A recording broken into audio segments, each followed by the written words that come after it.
to my channel. Today I am doing the blush tag. I'm super excited about this. We're going to jump right in because there are 14 categories of blush that I want to share with you. The first category is best packaging, and I have to give this to the Too Faced Love Flush Blushes. I have this one in the shade Justify My Love, and it's beautiful. I mean, what more is there to say other than it is a heart-shaped package? So cute. The shade Justify My Love is beautiful. It's a nice cool-toned pink, and I even love the embossed print on the blush itself. It's so gorgeous. Let me give you a swatch of that one. Just a really nice true pink. Love this one. The next category is Prettiest Color. That is hard. It is so hard to choose among all of the blushes because I adore blush. I love color cosmetic products in general. But I have to give it to another cool tone pink, and this one is by Urban Decay. And this is one of their Afterglow 8-hour blushes in the shade Obsessed. And look at that. It's a little more cool toned than the last one I showed you, and it's so stunning. I love this one. And I love that both the shade Justify My Love by Too Faced and these 8-hour blushes really do wear a long time. So I would definitely say it's truly an 8-hour blush. You can see that one's just a little bit more cool toned, and I love the way that looks on my skin tone, and I just think it's a fun color to play with. All right, the next one is Most Pigmented, and that has to go to one that actually came in a glossy box that I got. And so otherwise I would not have known about this brand, but this is the brand Emite Makeup. And this is the shade 108. It's their Artist Color Powder Blush, and it's this gorgeous, warm, like almost brown mauve color. And it is so ultra pigmented. You have to be so careful when you are applying this to your skin, especially if you are more fair complected like I am. But when you do apply it with a light hand, it is so pretty. It's such a natural looking color. I just love it. I'm so glad that I got that one.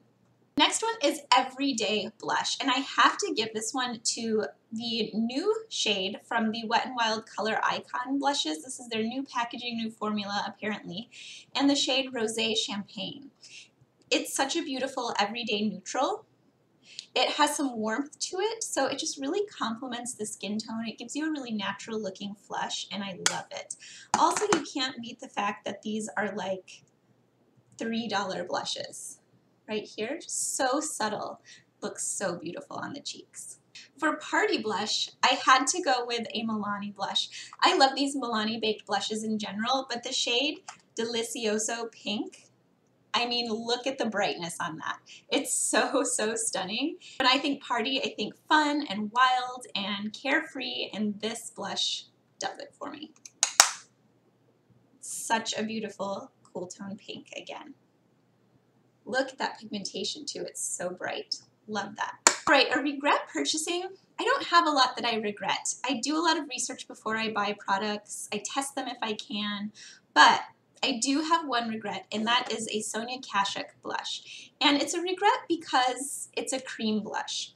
The shade is beautiful. This is the shade 03 Blossom, and it's a really natural color. But for some reason, just the formula of it, I don't love it, and because of that, I don't reach for it very often, and it's sad because it is a pretty color, but it's my least used for sure because of the cream blush formula. I do have to say an alternative that I recently discovered is these new Aqua Beauty blush duos by e.l.f. This is also a creamier formula, but I find it so much easier to apply with a dense blush brush than a traditional cream product is. So just had to pop that in there because I love it. All right, my least used blush is next. And it's not to say that I don't love this blush because I do. I think it's stunning. I think it's beautiful to look at. This is one of the Milani Rose blushes. It has the beautiful rose imprint in it. Like, okay, second place runner-up for best packaging, definitely these Milani ones. But this shade in Coral Cove is really intense. It's beautiful. And I think in the spring and summer, it can be really fun. I just don't find myself reaching for it very often, and it's kind of like electric coral. So I have to be careful when I use it, but I do really like it. It just ends up being my least used because of the shade. Okay, my most used blush is actually a limited edition one, so I want to share it with you because I think it's stunning, and if you can find it, I recommend buying it. It's a Tarte blush, and it's in the shade Buff. These Amazonian clay blushes last such a long time on the skin. They blend beautifully. I will warn you, they don't swatch the best. I don't know what is with that, but sometimes really nice blushes don't actually swatch that great. This one is so stunning. It's such a natural nude. It actually reminds me a lot of this Rose Champagne. So maybe this could be a dupe and definitely cheaper and worth picking up. But this one in the shade Buff is such a natural, like nudie blush color that I find myself reaching for it so often. It's hard to see from just holding this up, but there's a tiny bit of shimmer, almost glitter actually, in this one, but it doesn't translate as glitter on the cheeks. It just looks so beautiful. Because that one is limited edition, I also want to recommend another shade from the Tarte Amazonian Clay Blushes, and that's the shade Exposed. This is another beautiful everyday shade, and it's a nude shade, but it's a little bit more mauve-y, and it's absolutely stunning. So let me swatch that right underneath the last one, and you can kind of see the similarity, but you can see there's just a little more maybe pinkiness to this one than there is to the shade Buff. So Buff and Exposed are beautiful, like most used blushes for sure. Favorite blush brand overall, that's really tough, but if I had to pick one, I would give it to Milani, just because I think the formula of these baked blushes, the shades, the variety is phenomenal. I even think the packaging is cute and it's affordable. And then they also have these gorgeous rose blushes. They're so nice, so I have to give it to Milani. Greatest blush discovery of the year. All right, I'm gonna repeat myself here, and I'm gonna go with this e.l.f. duo that I mentioned. It's only April, the very beginning of April, so I haven't purchased a ton of blushes in the year 2016 yet, but of all of the ones I have purchased, I have to give a huge shout out to this one. I love how creamy it is. I'm wearing the pink shade on my cheeks today, and I think it is so natural looking. There's something about the creaminess that it almost sinks into the skin rather than sitting on top of it like some traditional powder blushes can. So best discovery of the year so far for sure. Most practical blush I'm going to give to a Colourpop blush. First of all, these are $5, so it's practical in that it's affordable, but also it's practical in that it's a cream product that you can apply with your finger. I think this cream formula compared to the Sonia Kashuk one that I don't love so much is so much nicer to work with. You do get a beautiful pop of color on your cheeks when you use this product. This one is like a satin sheen as well. This is the shade Prenup, and it's one of their Super Shock Cheek colors. It's so pretty. I just love it. And I think it's practical because it's affordable, but also because you don't have to buy a special brush to use this product. You can literally tap your fingers in it and blend it in with your fingertips. So, okay, least practical blush. I wasn't sure what to think about this category, so I'm going with the Lorac Unzipped Cheek Palette. And I'm saying this is least practical because I feel like the shades are pretty dramatic. It's a pretty bold pink, a really deep shade here. It's almost bronzy.